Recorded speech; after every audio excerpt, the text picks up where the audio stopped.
The Tanya for the 6th day of Cheshvan, Vav Cheshvan, is on page 286 in Igeres HaKedesh. The number at the bottom of the page is 556. Here the Alter Rebbe is going to explain the statement of the Zohar that the study of Iser veHeter is from the tree of knowledge, good and evil. Be'emes, middle of the page. When you will look carefully at the words of the Raya Mehemna, quoted above, where it says, the ilna de tevara, the iu iser veheter, the tree of good and bad, which is permissible and prohibited, v'lei omar teiras iser veheter. He says that the good and the bad, the mixture of good and bad, is the prohibited and the permissible, not the study of the permissible and the prohibited. By hilchis iser veheter. So what he really is saying is that guf dover ha'osur, the dover ha'mutar, that the object, that thing that is permissible, or that thing which is prohibited, hu me'ilna de tevara.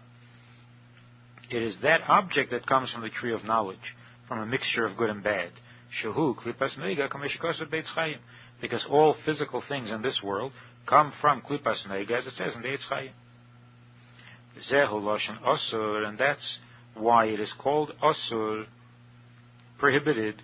Shahaklipa sheida olov, it is prohibited because the klipa rests on it. Ve'eina yochol la'ales l'maylo, and therefore it is bound.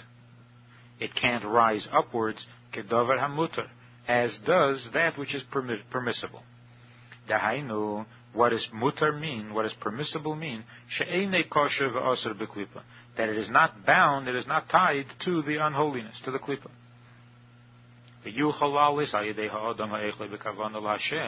And therefore this permissible thing can rise and become holy through the person who eats it for a godly purpose.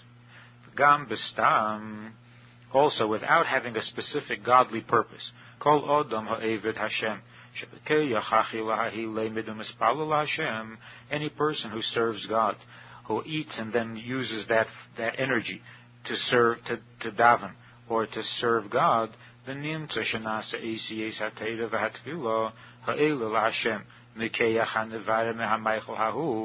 that in effect the letters of the Torah and the words of the davening that rise to God come from the good part that is selected out of the food, the holy part. That's what rises to God, so that is true of the permissible, whereas the prohibited, that which is usur, can't rise. V'zehu b'chel, and all of this is on the weekdays, where you have to have a kavanah in the eating, or you have to use that energy for a godly purpose. Aval b'Shabbos sheyesh aliyah leklipas nega ba'atzmo, but on Shabbos, when the klipas nega itself is elevated, im hachitzeni sheb'chol ha'elameis, along with the external dimensions of all the worlds, they are all elevated on Shabbos. Lochein mitzvah le'achel kol tainugim b'Shabbos. That's why it is a mitzvah to eat all sorts of delicacies on Shabbos. Ulaharbez b'basar v'yayin, and to eat meat and wine, af shebechel nikrazel v'seive, even if he were to do the same thing during the week, he would be called a glutton. Because on Shabbos, even without a specific kavanah, and without having to use it for a godly act, the eating itself, the klipas neg itself, is holy. Whereas that which is prohibited,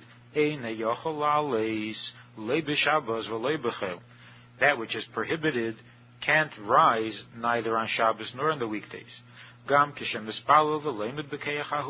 Even if after eating the prohibited foods, the person uses that energy to study and to daven, even so, the food is not elevated. Unless he ate the prohibited foods in order to save his life.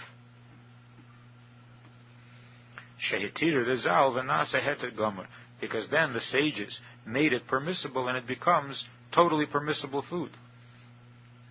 But the study of Torah, that's all true of the food itself, that is permissible or that is not permissible, but that's a description of the food. But the study of Torah, af hilches iser veheter tuma v'tara, even the study of these subjects of the permissible and the prohibited, of the pure and the impure, shehem ha-mishnayis u'beraisa shebegemara u'peiskim ha-mevarim u'mevarim devreim lahalacha l'maisa, which are the Mishnah and the Berais and the Gemara and the Shulchan Aruch that clarifies the statements of the Mishnah and the Gemara.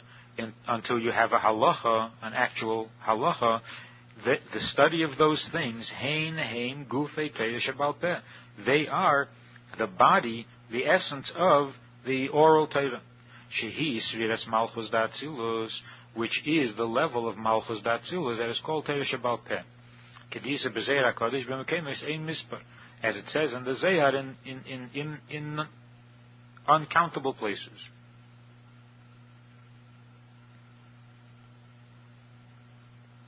And particularly, Bereish Tikunim, it says Malchus Peh, Torah Shebal Peh Karin Allah, that Malchus, the level of Malchus, is the mouth, the speech, which is the oral Torah, Torah Shebal Peh. Uba Atzilus Iyu V'gar Meyuchad, and in Atzilus, the attributes of Atzilus are all one with God Himself.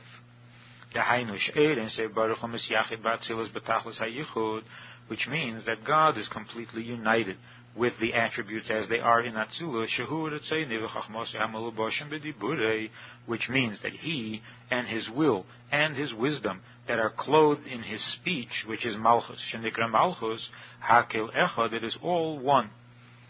So that this part of Torah, which is Torah Shebal Peh, which is made up of the Mishnah and the Berais and the Gemara, that deals with the laws of Isser v'Heter, this is all Malchus Da'atzilus, and Malchus Da'atzilus is absolutely one with God Himself.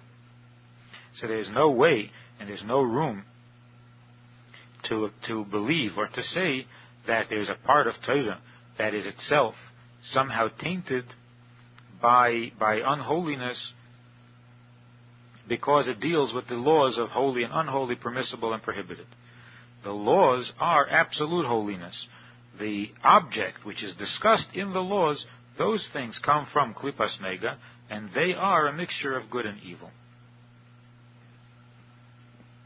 In the Hayom Yom, for the 6th day of Cheshvan, the Rebbe writes that when the Alter Rebbe wanted to bless the Chassid, Rabbi Kosil Lepler, with wealth, the Chassid said that he didn't want it. He didn't want wealth to distract him from the study of Chassidus and from his davening. When the Rebbe then offered to bless him with long life, his answer was, but not peasant years. Men that have eyes but do not see, they have ears but don't hear, who do not perceive, they don't see or hear godliness. They don't see or